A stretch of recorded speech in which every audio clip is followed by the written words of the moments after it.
Hello to all.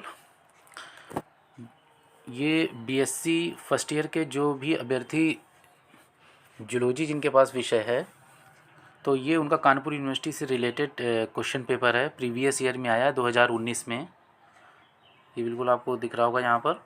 तो ये मैंने पेपर यहाँ पर अपलोड किया है। जितने इस पेपर में जो भी क्वेश्चन आए थे उनको मैं टॉपिक वाइज आपको बता भी दूंगा कि ये क्वेश्चन के आंसर आपको कहाँ से मिलेंगे, और इनकी आप लोग प्रैक्टिस कीजिएगा। रिपीटेड क्वेश्चन ही जो अपकमिंग एग्ज़ाम है उसी में पूछे जाते हैं बार बार।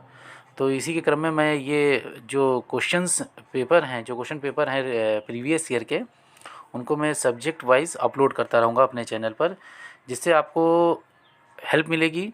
और आगे जो भी आप प्रिपरेशन करेंगे उसमें आपको ये पता चलेगा कि कौन कौन से क्वेश्चन बार बार एग्ज़ाम में पूछे जाते हैं। चलिए तो आगे स्टार्ट करते हैं।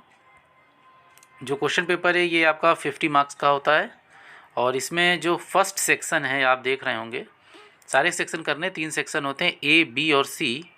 ये जूलॉजी का आपका सेकंड पेपर है, ये पहले देख लीजिएगा। बीएससी फर्स्ट ईयर जूलॉजी का आपका सेकंड पेपर मैंने यहाँ पर अपलोड किया है। ठीक, सारे सेक्शन करने हैं। तो जो फर्स्ट सेक्शन है वो आपका, उस फर्स्ट सेक्शन में आपके जितने भी क्वेश्चंस होते हैं वो 3 नंबर के हैं। कभी कभी ये चेंज भी कर देते हैं, कोई नंबर ऑफ क्वेश्चन जो फर्स्ट सेक्शन में होते हैं वो बढ़ा देते हैं, 2 मार्क्स के भी कर देते हैं, अदरवाइज़ 3 मार्क्स के। और ये आपके चारों यूनिट से आते हैं, मतलब जो आपका सिलेबस है कानपुर यूनिवर्सिटी का जूलॉजी का 4 यूनिट में।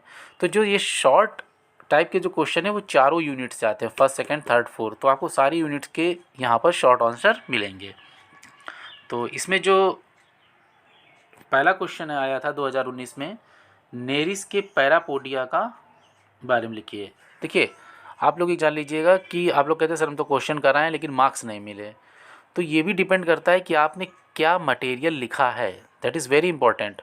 तो इसके लिए सबसे पहले कम से कम आपको 100 शब्द से ज़्यादा, मतलब आधा पेज में आपका मटेरियल होना चाहिए और साइड में फिगर बना होना चाहिए, तब आपको मार्क्स अच्छे मिलेंगे। तो जो नेरिस का पैरापोडिया है इसके बारे में आपको लिखना है, और ये नेरिस टॉपिक के अंतर्गत आपको मिलेगा। अगला क्वेश्चन है हिपैटोपैंक्रियाज। हिपैटोपैंक्रियाज आपकी जो सिलेबस में सेकेंड यूनिट में जो पैलियोमोन अर्थात प्राण है उसके डाइजेस्टिव सिस्टम के अंतर्गत इसका आंसर आपको मिलेगा। वहाँ से इसको आप देखिएगा कि हिपैटोपैंक्रियाज की संरचना क्या है और इसको कैसे लिखना है। अगला क्वेश्चन है ट्रोकोफोर लार्वा। ये बहुत इंपॉर्टेंट है, आप ये समझ लीजिए। लार्वा से तो आपको ओवरऑल जितना भी सिलेबस में आपका लार्वा है, लार्वा से क्वेश्चन आपको 101% मिलेगा। जैसे ये लार्वा पूछा गया, हर अल्टरनेट ईयर पर लार्वा ज़रूर रिपीट होते हैं। तो जो ट्रोकोफोर लार्वा है ये आपका नेरिस के अंतर्गत मिलेगा। नेरिस टॉपिक खोलिएगा, जो इसमें डेवलपमेंट है, विकास की अवस्थाएं हैं, उसमें देखिएगा लार्वल स्टेजेस आपको मिलेंगी। अगला क्वेश्चन शॉर्ट है रेडुला। रेडुला जो संरचना है वो पाइला में पाई जाती है, सिंपल सा आपको पता चल गया। पाइला जो आपका है वो थर्ड यूनिट में है, मोलस्का के अंतर्गत आता है, इसको एप्पल स्नेल भी बोलते हैं। तो वहाँ पर से आप इसका आंसर देख सकते हैं। इसके बाद में जो अगला शॉर्ट आंसर है पेडिसिलेरिया। पेडिसिलेरिया जो संरचना है ये आपको स्टार फिश में मिलेगी, इकाइनोडर्मेटा फाइलम के अंतर्गत यूनिट नंबर 4 में ये दिया गया है। वहाँ से आप पेडिसिलेरिया को आसानी से स्टार फिश के अंतर्गत देख सकते हैं, उसी की संरचना होती है उसमें मिलेगी। इसके बाद जो अगला शॉर्ट है ऑस्फ्रेडियम। ऑस्फ्रेडियम आपको पाइला में मिलेगा, मोलस्का है, यूनिट नंबर 3 में है ऑस्फ्रेडियम, वहाँ से आपको ये मिलेगा। तो इस प्रकार ये आपके एफ तक कुल मिला के 1 2 3 4 5 6 यानी 18 मार्क्स के शॉर्ट आंसर आपके हो गए। इसके बाद सेक्शन जो बी है, इस सेक्शन बी में आपके यूनिट नंबर फर्स्ट और यूनिट नंबर सेकंड से 4 लॉन्ग आंसर पूछे जाएंगे, वो आपको 2 करने होंगे। मेरी बात ध्यान से समझ लीजिएगा, यूनिट नंबर फर्स्ट और यूनिट नंबर सेकंड से 4 लॉन्ग आंसर आएंगे, आपको सिर्फ 2 करने हैं, जो जिनका मार्क्स डिस्ट्रीब्यूशन कितना है 8 मार्क्स। ठीक, इसमें जो पहला क्वेश्चन पूछा गया था आपका इस सेगमेंट में, नेरिस के पाचन तंत्र और भोजन ग्रहण विधि का वर्णन कीजिए। Describe the digestive system and feeding mechanism of Nereis. यानी नेरिस का आपको डाइजेस्टिव सिस्टम एंड नेरिस कैसे भोजन ग्रहण कर रहा है इसके बारे में आपको विस्तृत लिखना, कम से कम 3 पेज में तो आंसर होगा और 1 पेज में आप फिगर बनाइएगा, तब आपको अच्छे मार्क्स मिलेंगे। इसी में अगला क्वेश्चन है, इसी सेगमेंट में मतलब बी सेक्शन में,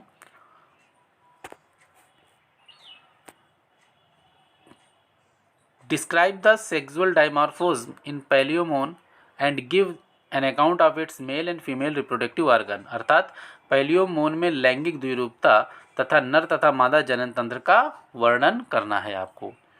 एक बी सेक्शन में यानी जो खंड अगला है उसमें आपको ये दूसरा हो गया क्वेश्चन आपका लॉन्ग आंसर। ठीक, पहला ये था, दूसरा ये मतलब क्वेश्चन नंबर 3 हो गया। अगला क्वेश्चन है, संघ एनेलिडा का वर्गीकरण गण स्तर तक कीजिए, प्रत्येक गण के लक्षण एवं उपयुक्त उदाहरण दीजिए।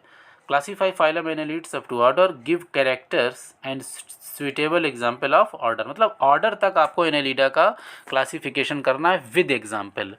क्लासिफिकेशन से आपको जरूर क्वेश्चन मिलेगा, मैं आपसे बार बार कहता हूँ कि क्लासिफिकेशन से हर हाल में क्वेश्चन आएंगे।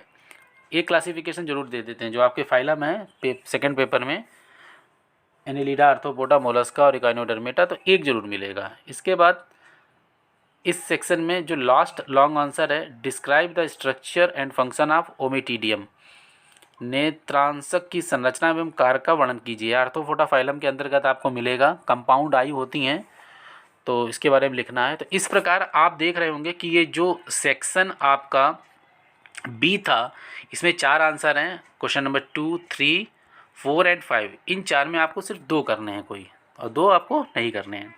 अगला सेक्शन है सेक्शन सी, सेम इसमें भी वही पैटर्न है, 4 लॉन्ग आंसर होंगे, वो आपको सिर्फ 2 करने हैं, बाकी 2 नहीं करने हैं। तो इसमें क्वेश्चन देखते हैं, ये भी 8 जो मार्क्स इसका डिस्ट्रीब्यूशन होगा 8 मार्क्स, मैंने दोनों क्वेश्चन 8 मार्क्स के होंगे, 8 यानी 16 का सेगमेंट हो गया पूरा ये। इसमें पहला जो क्वेश्चन है यानी question number 6, describe the nervous system of Pila. Pila के तंत्रिका तंत्र का वर्णन करना है आपको। पाइला का जो तंत्रिका तंत्र उसका फिगर बनाना, उसके बारे में विस्तृत वर्णन करना है आपको। अगला क्वेश्चन है, पाइला के श्वसन अंग एवं श्वसन प्रणाली का वर्णन कीजिए। मतलब देखिए रिस्पायरेटरी ऑर्गन भी पूछा गया है और मोड ऑफ रिस्पायरेशन भी पूछा गया पाइला से। देखिए दोनों क्वेश्चन पाइला से आए हैं इस ईयर, ठीक है। तो इनमें से आपको अगर दोनों मालूम हो तो दोनों कर दीजिए, अदरवाइज एक कर दीजिए। इसी से अगले जो 2 दिए गए आंसर, सॉरी क्वेश्चन नंबर 8 है, पेंटासीरस के स्वभाव वास स्थान का वर्णन करते हुए इसकी वाय संरचना का सचित्र वर्णन कीजिए। Discuss the habit and habitat of Pentaceros, describe the external morphology with the help of suitable diagram.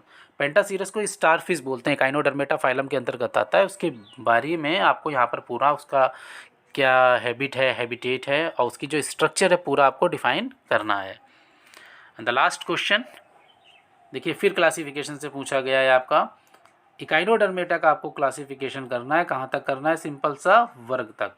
Right down the general character of phylum Echinodermata and classify up to classes with suitable example. देखिए इसमें आपको example भी बेटा देने होते हैं, तो ये बहुत इंपॉर्टेंट है कि आप अपने जो भी क्लासिफिकेशन कीजिए उसके कैरेक्टर देन उसके एग्जाम्पल को भी मेंशन कीजिए, ज़रूर लिखिए। तो इस सेक्शन में भी आपके 4 लॉन्ग आंसर हैं जो आपके 6, 7 और 8, 9 है, इसमें आपको सिर्फ 2 करने हैं। तो इस प्रकार ये 50 मार्क्स का पेपर होता है। इसका आप स्क्रीनशॉट ले सकते हैं और इसको नोट कर सकते हैं, क्वेश्चन पेपर को आप प्रैक्टिस कर सकते हैं, 50 मार्क्स का है। तो ये मैंने बीएससी फर्स्ट ईयर का सेकंड पेपर अपलोड कर दिया, फर्स्ट पेपर भी बहुत जल्दी अपलोड कर दूंगा। इसके बाद जो ऑब्जेक्टिव पेपर हैं उनके मेरे आप वीडियो देखिए, साइटोलॉजी में बीएससी फर्स्ट ईयर में जाइए,